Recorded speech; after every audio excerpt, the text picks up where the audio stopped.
Nation, airing live on the United Public Radio Network on 105.3 FM in New Orleans.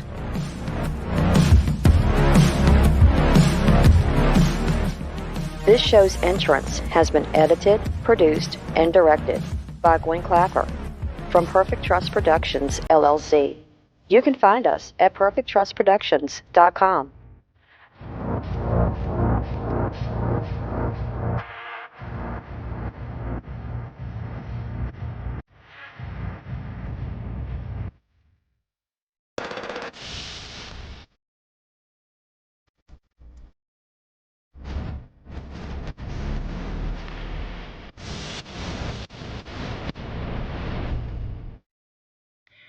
Hello, everyone, and welcome to Monday night's segment of Horsefly Chronicles Radio with myself, Julia Syracusa, and Phil Syracusa.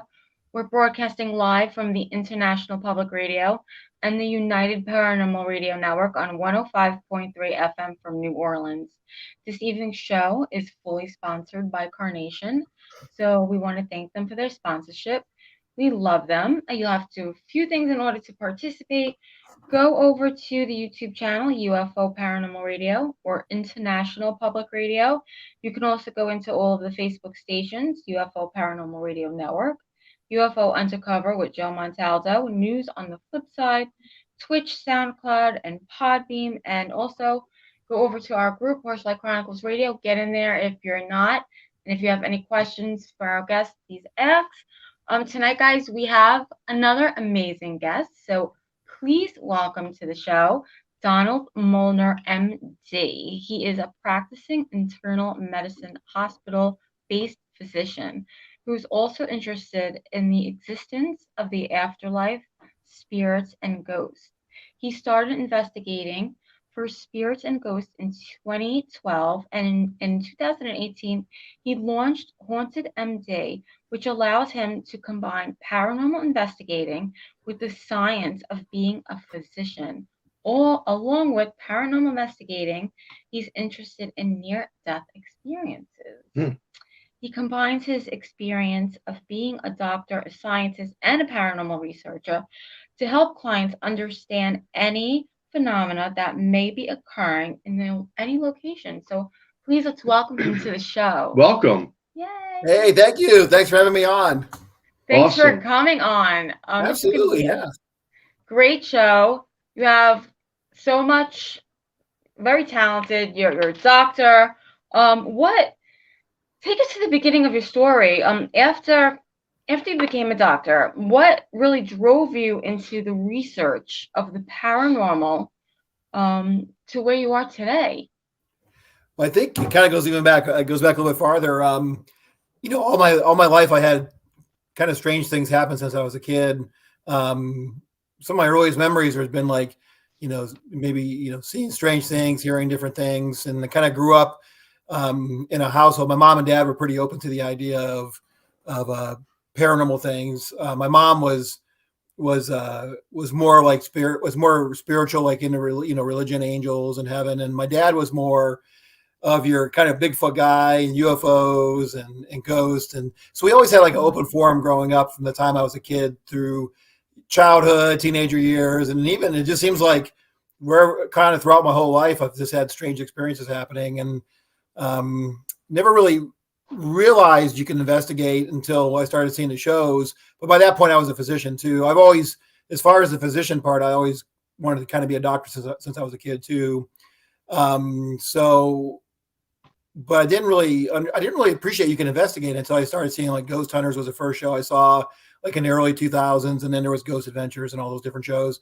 And then I still didn't really get into it too much as far as investigating, although I was really interested in watching the shows all the time. And then I moved from Ohio to Charlottesville. I'm originally from Ohio, and now I live in Charlottesville, Virginia. And I ended up working in a town close to Charlottesville called Fishersville. And there was a local team called Twisted Paranormal Society, and they were looking for new people. And I joined them, and that's kind of how I started investigating with the idea of trying to make sense out of the experiences I had. I'm like, I've had all these weird kind of spooky things. I'm like, what exactly is it? And is it really spooky? Because, I had them happen all my life and just kind of assumed they were spooky, but I wanted to kind of learn more about it, and like, am I really experiencing ghost stuff? And so that's why I got into investigating with Twisted Paranormal, and then with them for a while. And then, like you mentioned, I ended up doing the haunted MD thing. But the initial reason to kind of get into it was try to make sense out of what I had experienced before, and see, is this stuff real, and how can I sort out what's what. And then after kind of branching off and doing my haunted MD thing, I kind of went solo and worked with other teams. That's when I kind of branched more into realizing there's a whole bunch of stuff besides ghost hunting, like the parapsychology stuff, children with previous lives, near-death experiences, trying to understand more about psychic abilities, and kind of the history and the big names and parapsychology, and along with the ghost hunting. So I've been trying to, as doing my haunted MD thing now as a physician and a paranormal investigator, trying to bring all those things together. I think I'm still kind of finding my way as far as, what direction to go, as far as how science-based to be versus how, maybe, using more of the gadgets and that kind of thing. So that's kind of in a nutshell. Yeah. I mean, it always starts out when we're a kid too, when we're children. And Yes. then, Yes. And it's good that you had parents that were really open to it.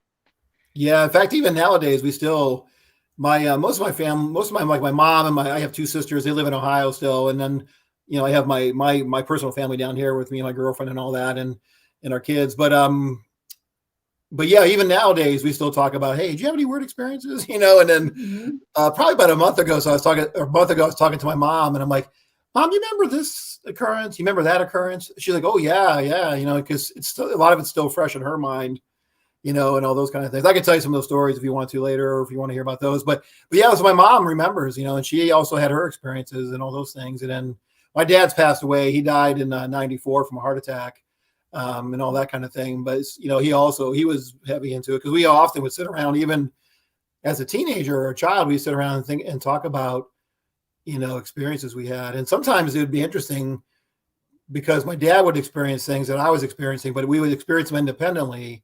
Then we compare notes, and they'd be like, wait a minute, that happened to me. And my dad would be like, well, that happened to me. And, so there was all this kind of like, beyond coincidence kind of things going on, and then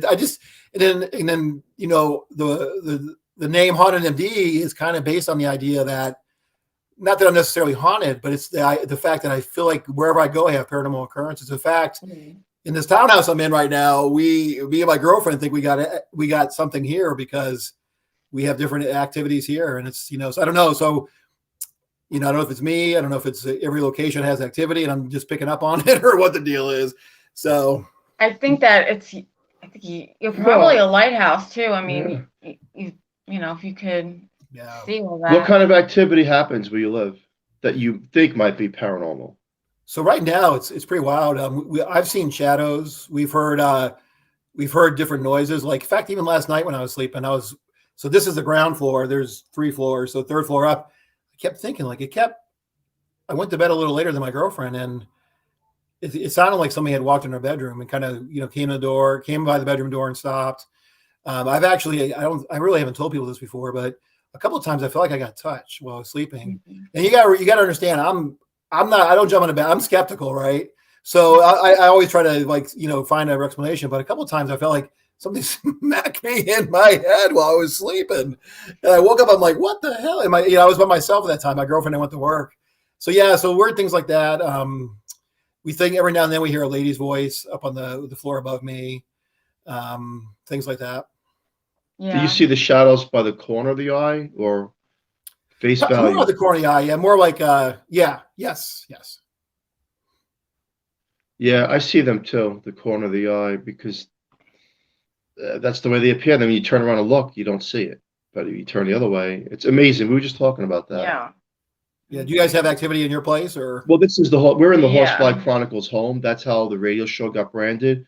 This is a haunted house. Yeah. Oh. It's a noted haunted house in Eastern Pennsylvania. We didn't know, it's a fairly new house built in '96, but it's one of the most haunted houses around.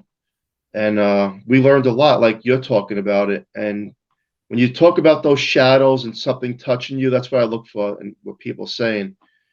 and those are the signs, and Yeah. sometimes there could be a loved one that crossed over Yeah. trying to get your attention.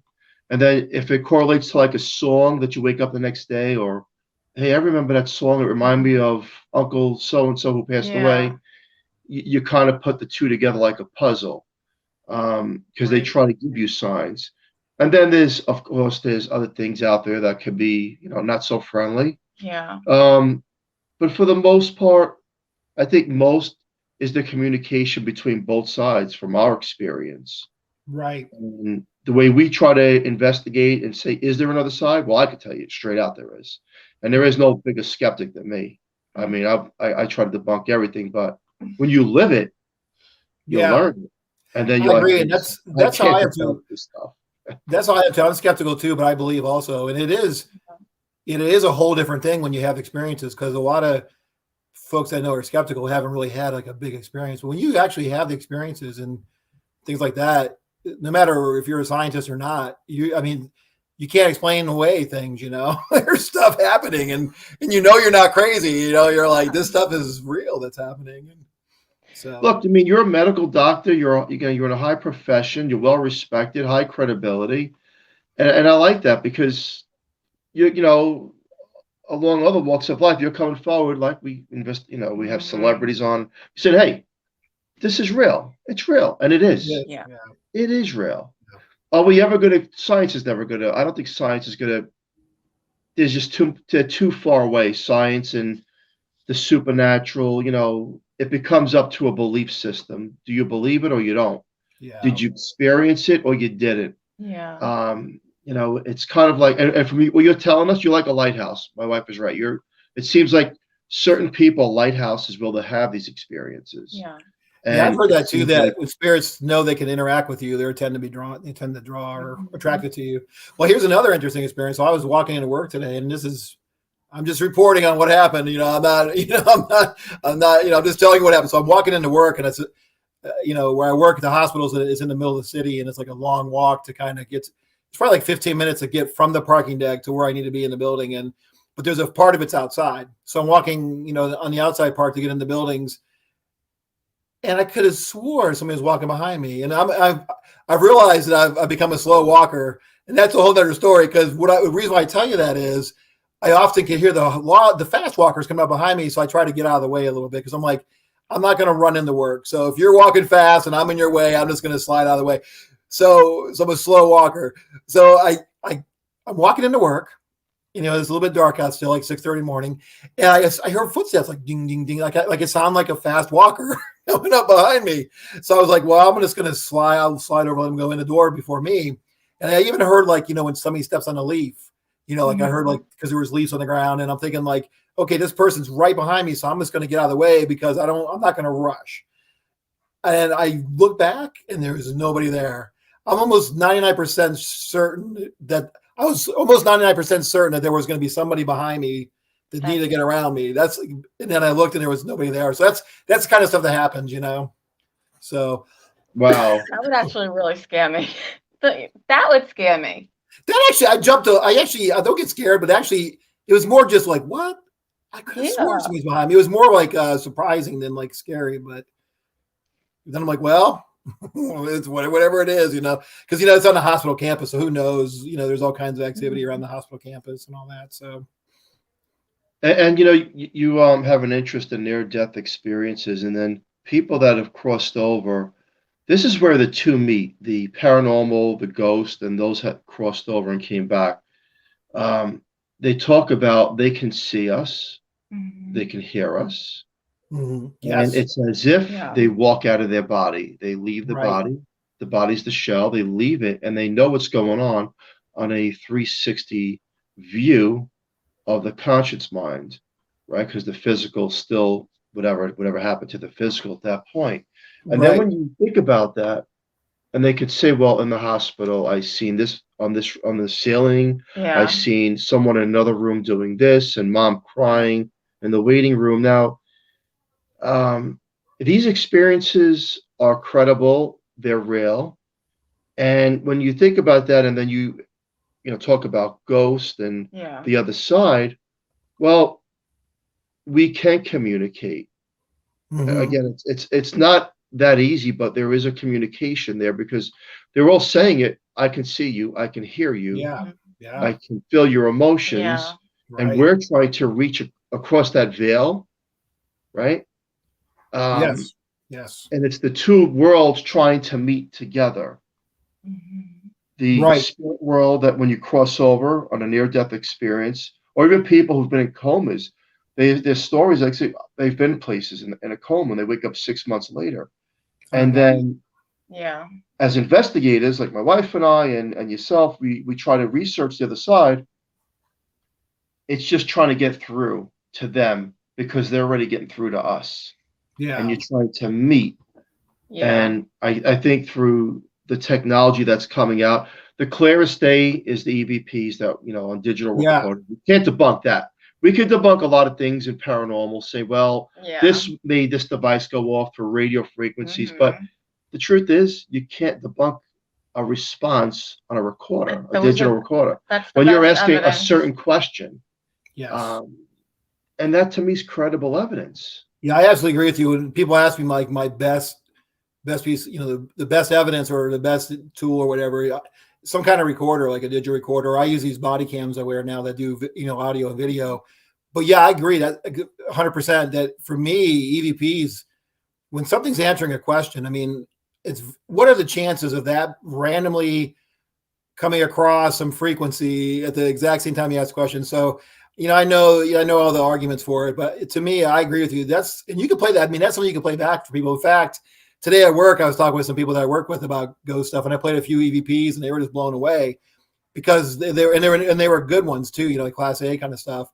So it's like I agree that EVP is some of the strongest evidence, and for me, I think as a science-based guy, if I wasn't convinced, that would convince me, and and I could play that stuff for my doctor friends and all that. But yeah, EVPs, and then with the near-death experiences, you're right. A lot of people are like, well, there's no evidence, no evidence for paranormal or souls or consciousness. It's like, but there is. If you look at all the parapsychology research, even at UVA, vision and perceptual studies, there's all around the world. There's studies that have been done and ongoing about near-death experiences, and something happens, where people die and then they come back, but they're outside their bodies and they have these experiences. And you're right, they have things you can check. They see where one doctor put something in a drawer, or they see something outside that they didn't know, they never would have known was at the nurse's station. Or you're right, they see their family members and they know what they were talking about. So there's stuff like that you can't just say, well, it's because of the dying brain or it was because of medicines. I mean, there's stuff you can verify. The other thing that's really powerful that argues for survival of the soul and consciousness is children with previous lives. Reincarnation. And these kids have stories that you can go verify, locations and neighbors and information that these kids should not know. Little kids are telling you, these stories, and you can go back and verify it. So it's like there is evidence. Yeah. There is scientific studies and evidence for the existence of our consciousness or our body, our soul surviving. So, I always laugh when somebody says, well, there is no evidence. It's like, well, there is, you just got to look in the right place, and you're right. And as investigators, we're coming at it a different way. So the academic folks are doing the near death and the reincarnation and all that stuff. And then we're coming at it from looking for, the soul or the consciousness out in the environment. So, and it is kind of sad to me that there seems to be a barrier between ghost hunters and the parapsychologists. Both camps have so much information that it would be great to combine that together, because we're all looking for the same thing, just a little bit differently, and so exactly. I've always believed that ghost investigating and paranormal, this should be respected more, and it should be a thing where there's research centers, because it does exist. And I would love to see that one day where it's taken that serious, where they send out people who are paid as real jobs and go out and investigate locations to bring back evidence, because then, that helps in a lot of different ways. It just doesn't help, the spook factor or the entertainment factor. It helps a lot of different areas and avenues. It helps mental disabilities, because we look at cases where people get oppressed and maybe possessed, and then they go out and do these atrocious things to other people. And then we find out, we go back to the history of them, and they're in these locations that were affected. And, you know, a regular court of law could throw it out and say it's just psychosomatic, power of thought, or they were intoxicated. But then if there's real investigations going on and proof that, hey, there's influence of another side that can oppress and possess a person to do these things. And I think I would like to have it respected more in that fashion, because you're also helping people learn. You know, there's just too much evidence out there to say it's not real. It doesn't exist. And if you don't want to believe, that's fine, but have an open mind to the possibilities of what we're dealing with in the supernatural. And I'm a firm believer in it. It does make sense. Kind of what you're getting at is kind of having almost like a centralized paranormal like group or society. Like, you know, with parapsychology, there's different like the SPR, you know, Society for Psychical Research, and that it would be good for the ghost investigators to have, you know, some kind of central database where you could contribute to that database and have like a, you know, regular, you know, like a regular society for everybody instead of all these little group teams having all their little evidence. It'd be cool to be able to contribute to one or two, you know, organizations where you kept a centralized data and kind of write your findings. I had a good friend of mine that I'm working with now. His name's Brandon Masulo. He's a parapsychology guy, and we did this project up at Hinsdale. But I was talking to him, and I kind of feel bad because even though I'm a science guy, I kind of still enjoy working with the gadgets, you know, the K2s and things like that. And I said, I feel like that's kind of frowned upon by scientists, and, you know, versus we were at Hinsdale for this particular thing we're doing, we're using more kind of scientific grade stuff and equipment. And he said to me, he goes, it doesn't really, he goes, we're doing the same thing. He goes, right.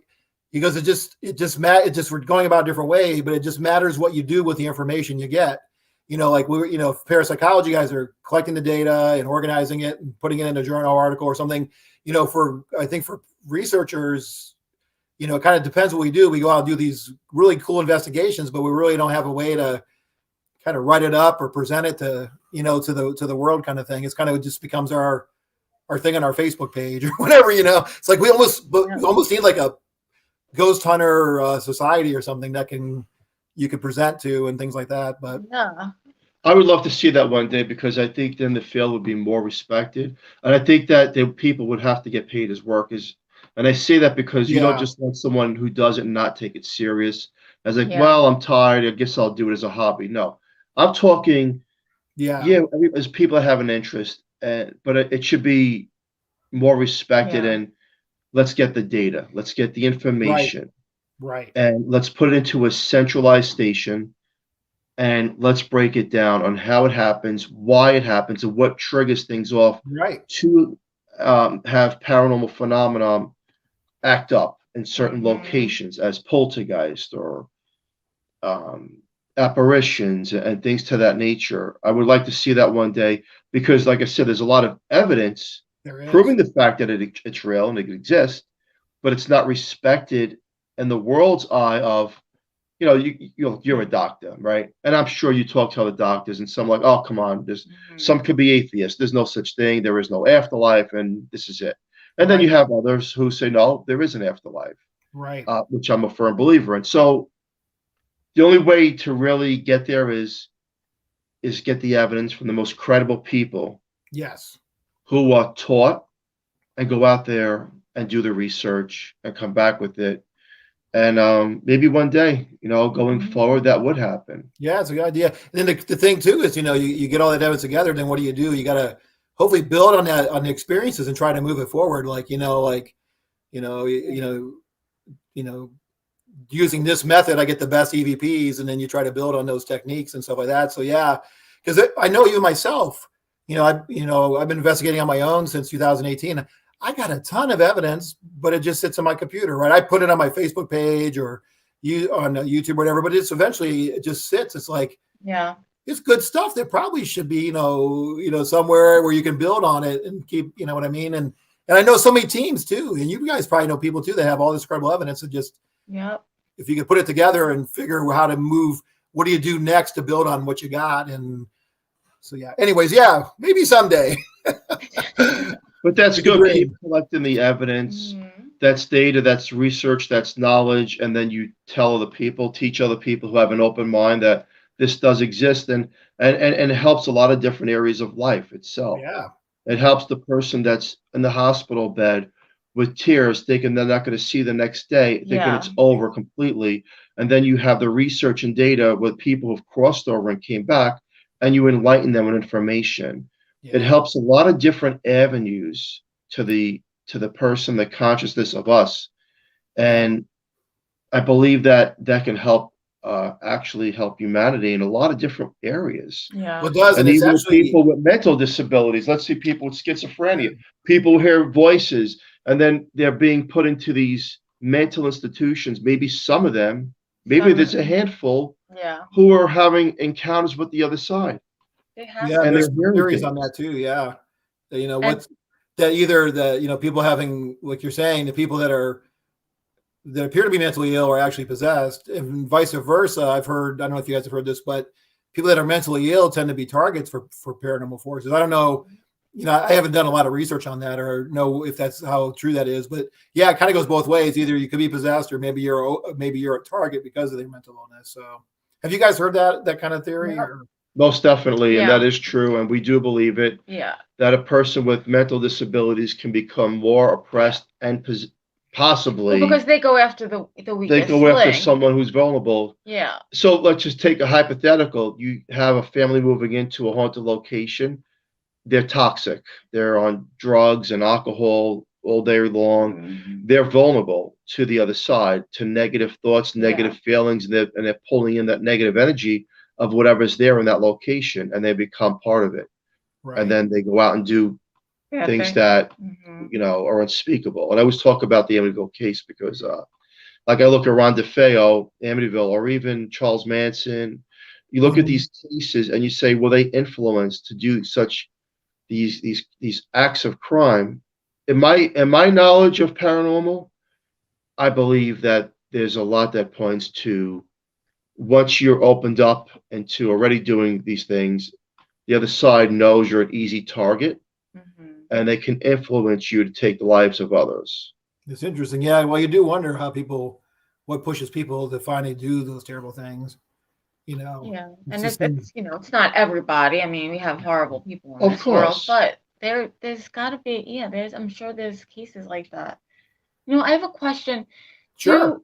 Have you ever seen like someone pass away in front of you and you're a doctor? Have you ever felt the presence of like their spirit, maybe like, Yeah. Yeah. Yeah. um, There's been a Oh couple of different wow. things.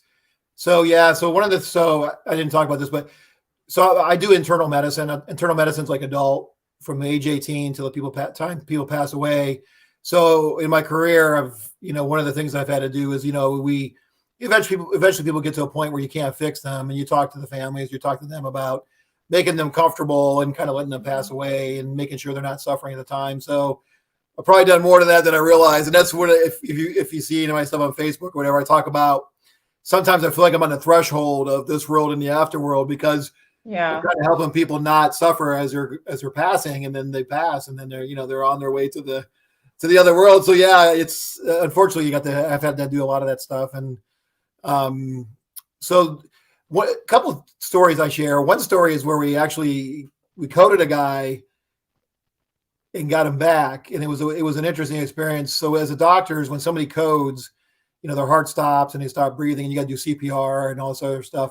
But as a physician, you're kind of like the team leader. So you stand at the foot of the bed and you're kind of telling, somebody to do medicine, somebody to do the CPR, somebody to manage the breathing, and somebody to kind of keep track of the timing and all that kind of stuff. Because when you're coding, you usually don't want to go like more than, if you're not getting somebody back within like 30, 40 minutes, you're probably not going to get them back. So anyways, I was one of my patients that coded, and we were doing CPR and all those things, and I had my back to the wall, and there wasn't any vents above me, and nothing to blow air and stuff like that. And we had been working about 10 minutes on this guy, and all suddenly I felt this rush of energy kind of come from around me and kind of through me. It was like a static kind of wind.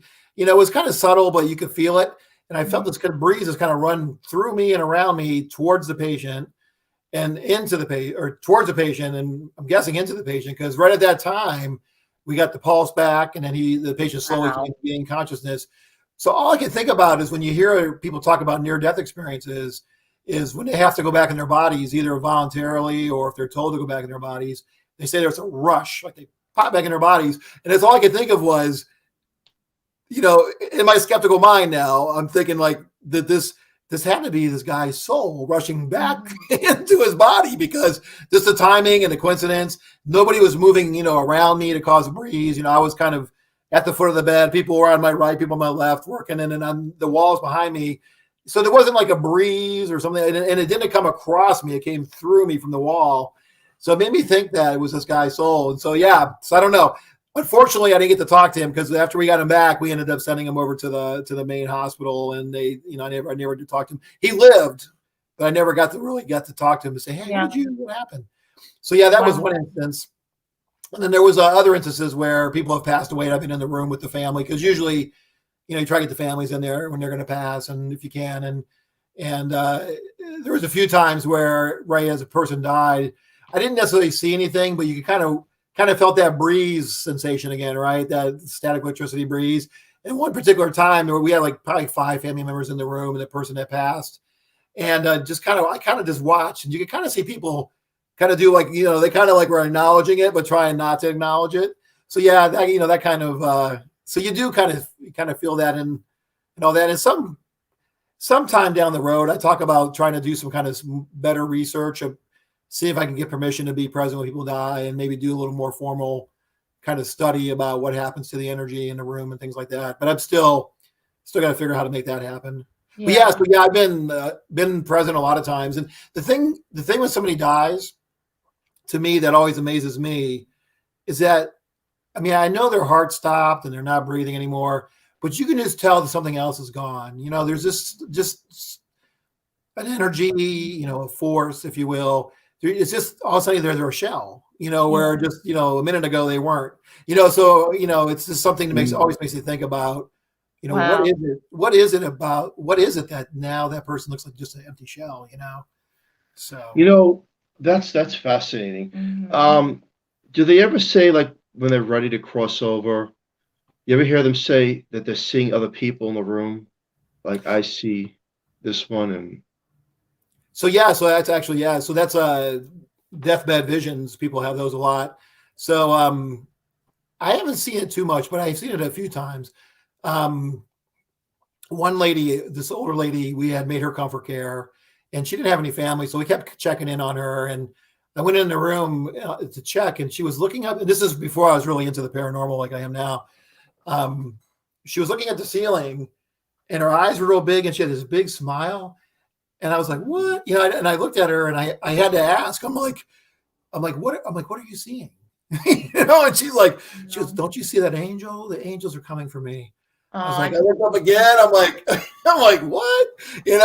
But for all purposes, she was seeing something, and she really wasn't she hadn't had a bunch of medications, she had been pretty comfortable without them, and, and her vital signs weren't real bad yet. So to me, looking at her, it seemed like she was really seeing something. And then the nurse came in the room at the same time.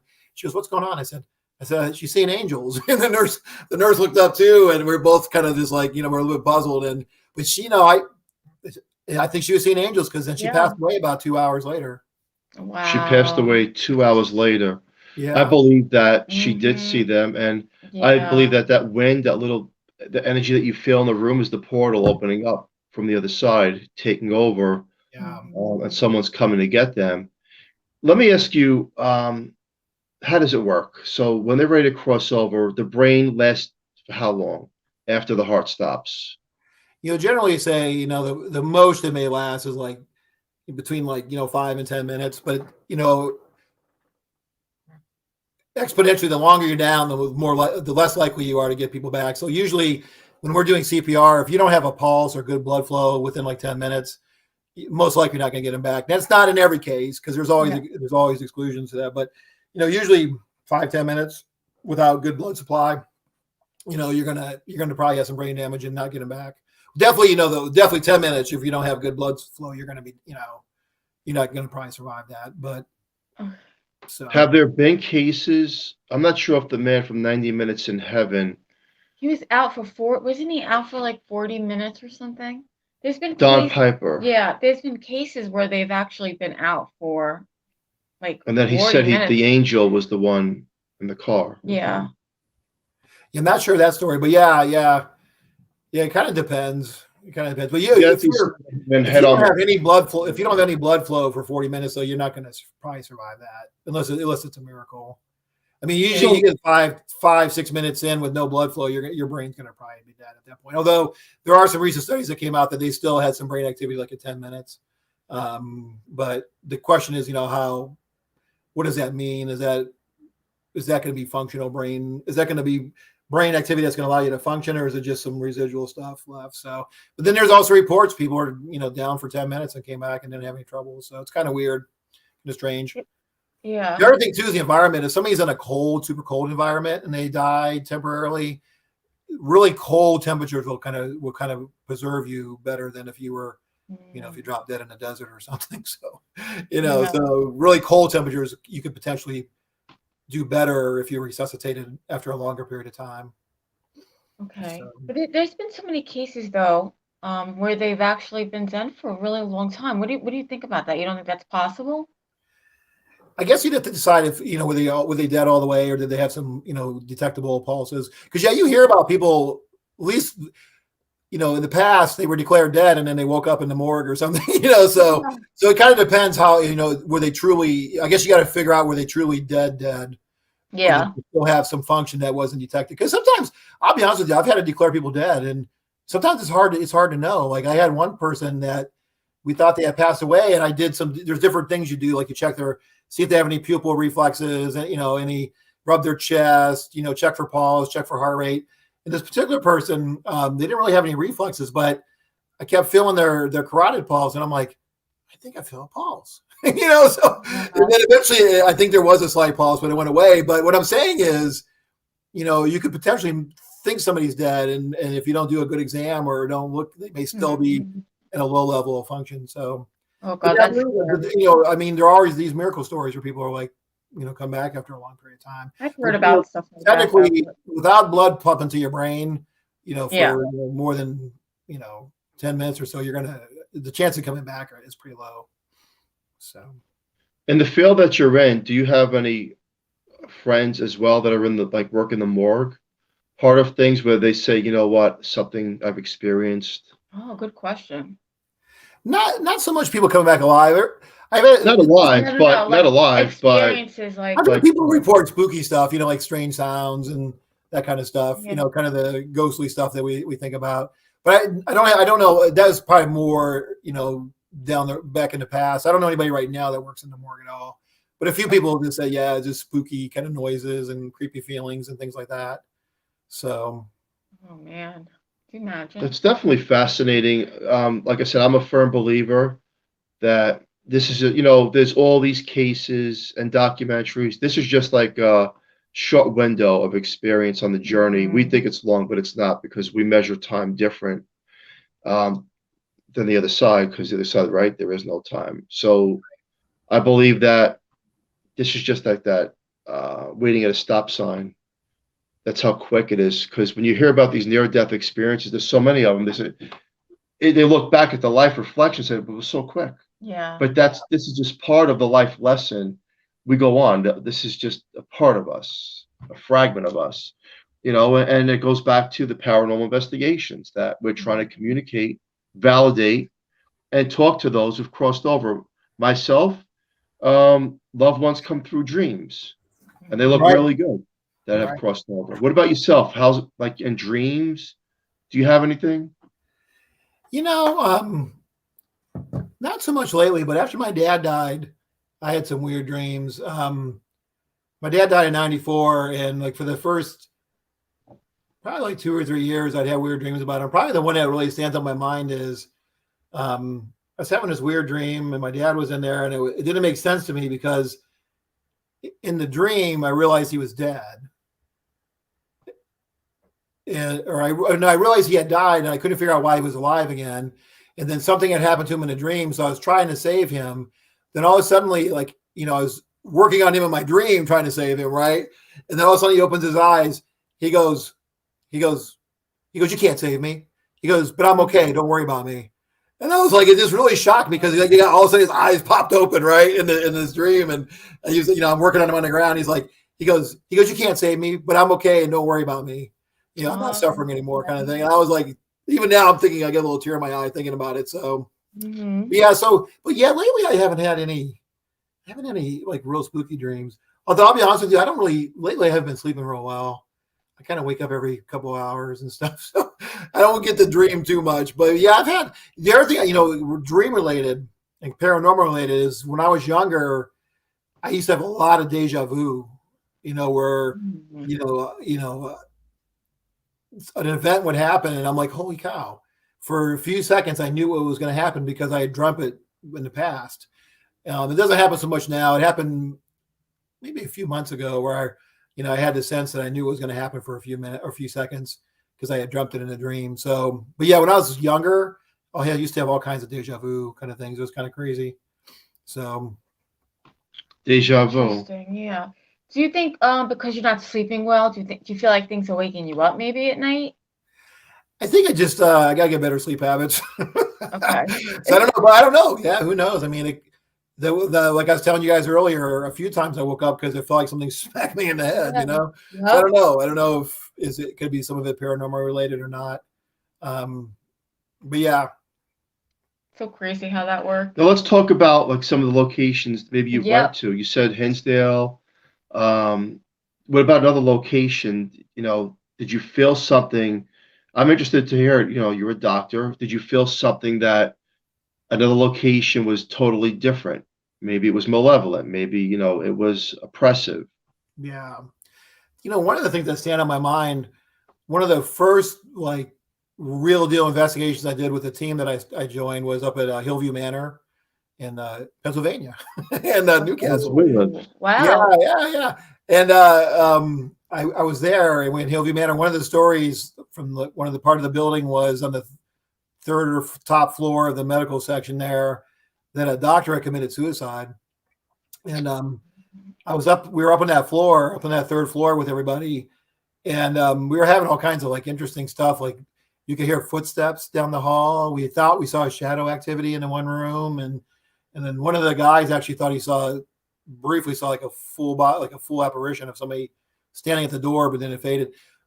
But what I want to tell you is, when we were doing that investigation, all of a sudden, for no reason, during all this activity going on, I got this, I just felt like I had to cry. Like I was like, I almost had to walk out of the building because I felt like I was going to have this uncontrollable urge to cry. Yeah. For no reason. We were just doing our thing, right? And and it turns out that it was a physician who he committed suicide from that floor. He jumped off the floor there, down to the ground and died. So I don't know. I don't know in that particular situation if I was picking up on that particular energy because I'm a physician. Yep. Or not. So and every now and then on different investigations, we'll bring up that I'm a doctor. And in fact, recently I was doing a place here in Virginia, and they say they need help. This one place it's in Elkton, Virginia. It was a Civil War museum or Civil War hospital. Place was built like in 1840s, but it was Stonewall Jackson had his troops there, and there was wounded soldiers there. And both times we've been there, you'll hear, if you're doing a spirit box, you'll hear doc help, I'm sick. Mm-hmm. So sometimes the fact that no physician will trigger some interactions, that people that need help. And then so so sometimes you can use it to my advantage, like, hey, I'm a doctor. And there's been also been places even that place I was just telling you in Elkton, the original house was built by a Dr. Jennings. And sometimes I get a back and forth with, if it was a physician to physician, we'll get some interaction. Like in Virginia, there's this Newmarket battlefield. You're not, it's not an official place to investigate, but we kind of sneak equipment in there. We do a tour, we do a historical tour, and then we kind of happen to investigate. And within that house, there's a surgeon that seems to, every time I'm there, we seem to get activity when we start talking about that surgeon and the fact that I'm a doctor. And I talked to them about, nowadays with the technology we have, a lot of the Civil War folks wouldn't have died, because we have antibiotics, we have better surgical, like so many of those soldiers would have lived. So sometimes you get like a little back and forth with the equipment and maybe some EVPs, and that kind of stuff. So yeah, it seems like, as a physician, that sometimes I can use that to kind of stimulate or get activity and things like that, especially if it's like a medically related place. Yeah. Well, that makes sense. Has there been a place that like scared you? Have you ever like really got scared on an investigation? I'm trying to think. The Hillview Manor, man. Yeah. It was. I think sometimes it's the darkness. Like some people ask, like, "Aren't you afraid of ghosts?" And I'm like, "Well, it's not so much I'm afraid of the ghosts, but sometimes you got to handle your fear of the dark." I don't know if you guys feel that way. Yeah. Well, in the Hillview Manor in the bottom floor, like in this boiler room area, it was the blackest black I think I've ever been in because there was no windows, no light coming in. It was just dark, And I was fighting that fear, and I was a new investigator too, So I was like just fighting that fear of the dark. Yeah. And we were having activity, right? We had all kinds of activity that evening, so it was like. Besides, between the ghosts and the darkness and my first investigation, it was, Well, we're only human, I mean, he's made fun of me many times about getting scared, but listen, I make fun of myself. I mean, it's sometimes it can be really scary. Well, you don't know what you're walking into. And you're right. In the pitch blackness, that's I think the scariest thing in paranormal investigating is not having control over yourself. Yes. Because it can take you over. And I've seen that many, many of times. Yes. And that is very scary. Yeah. Where people have no control over their emotions and what they're going to do. And do you think they actually, that's why research should be done. Do you think they actually are getting possessed, or do you think it's their fear kind of getting out of hand? Right before the possession stage, most definitely I've seen that. And I've tried to debunk it, and I would touch them. They're cold as ice. Their eyes turn dark. Well, yeah, we've seen like the most nicest people actually just turn evil, like and cold, and just like that. And that's why I believe that it should be more respected, the field, and more research done, because this is real. This does happen. Yeah. And it's as if when you do an investigation, you're walking into that moment of time when that spirit was there, and you're in their time zone, for example. They're showing you, and you're feeling it. And especially if they died in a terrible way. And somehow, it's also like the movie "It's a Wonderful Life" with Jimmy Stewart, when he says, "I wish I wasn't born," and then the angel's taking him around, and he's looking at the wife, moved on, and then they can't see him, and they don't know who he is. Right. It's kind of like that other side. You're walking into that time, that dimension, without realizing it. And, from doing this so long, and then you also have the part where the spirit can oppress a person. It doesn't happen all the time. Sometimes just a regular investigation where you're feeling the emotions, like you said, you had tears in your eyes, and the doctor took his life. Yep. He was leaving that behind as you're walking into that time that he was in, and how he felt and what he was going through. Have you ever been to St. Albans? Oh yeah, that place is active. Yeah, holy cow, that place.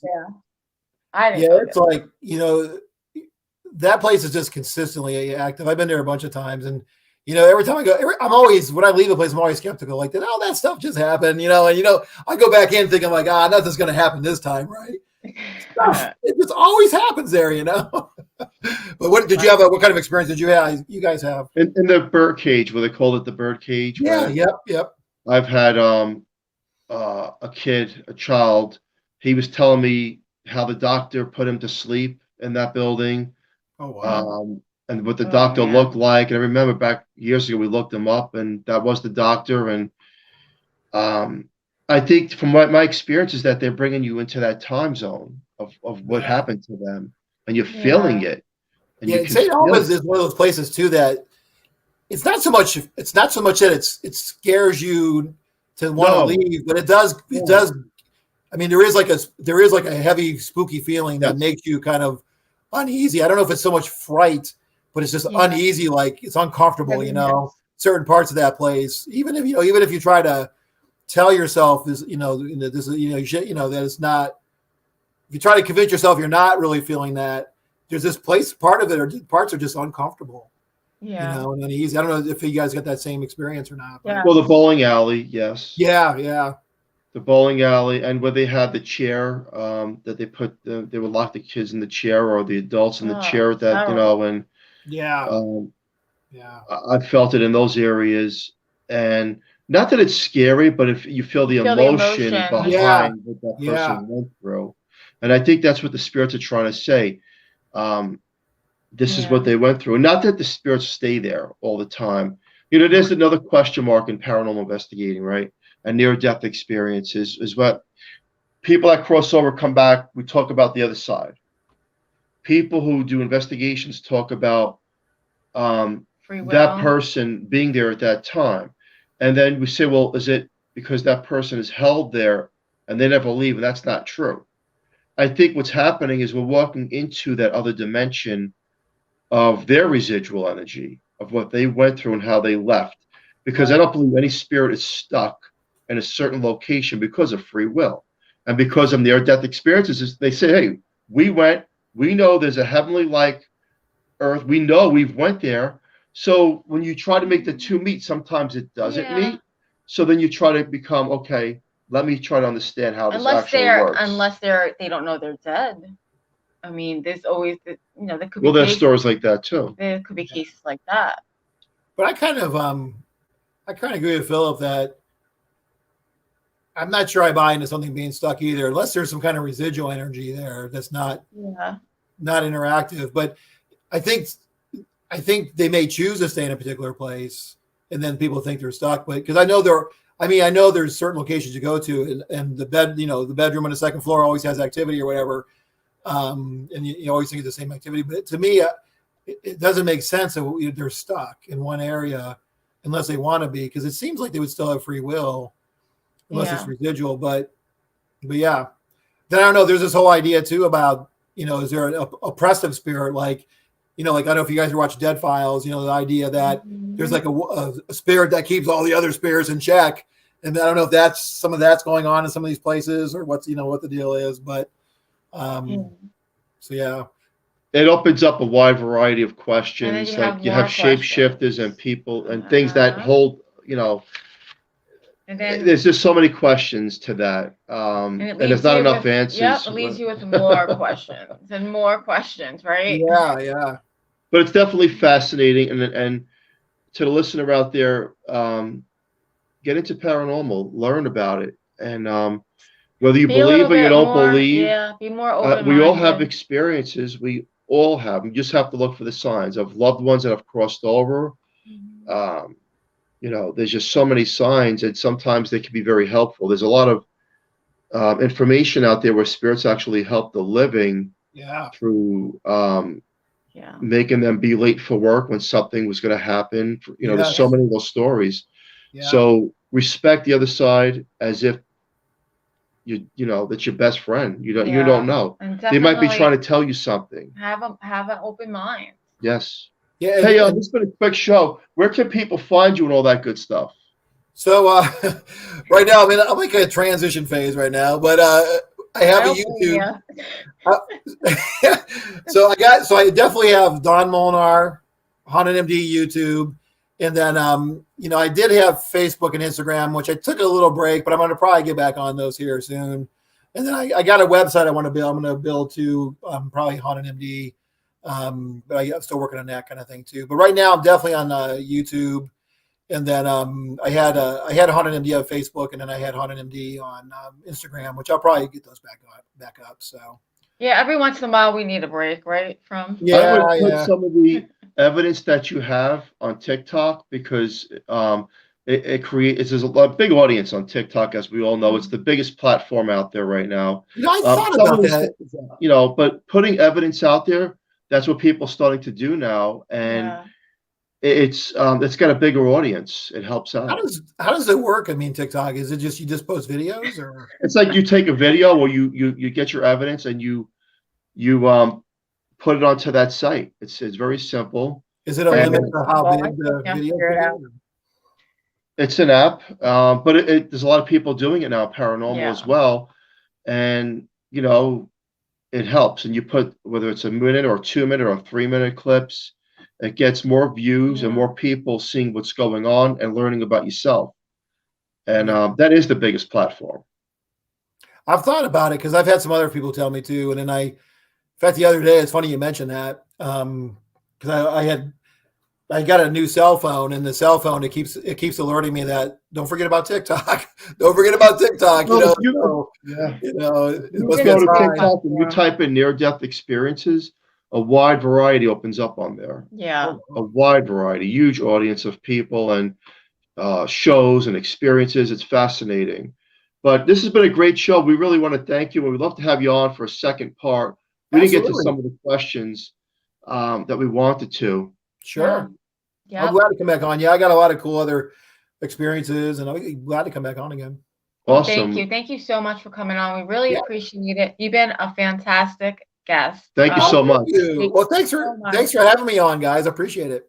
Thank you. Most definitely. And we just want to say a special thank you to Carnation for fully sponsoring the show. Thank you so much. And join us next Monday, same time, 105.3 FM from New Orleans. And stay tuned for The Missing Piece with Trish Mo. Everyone, have a great night. Please share this show. There's a lot of knowledge in it.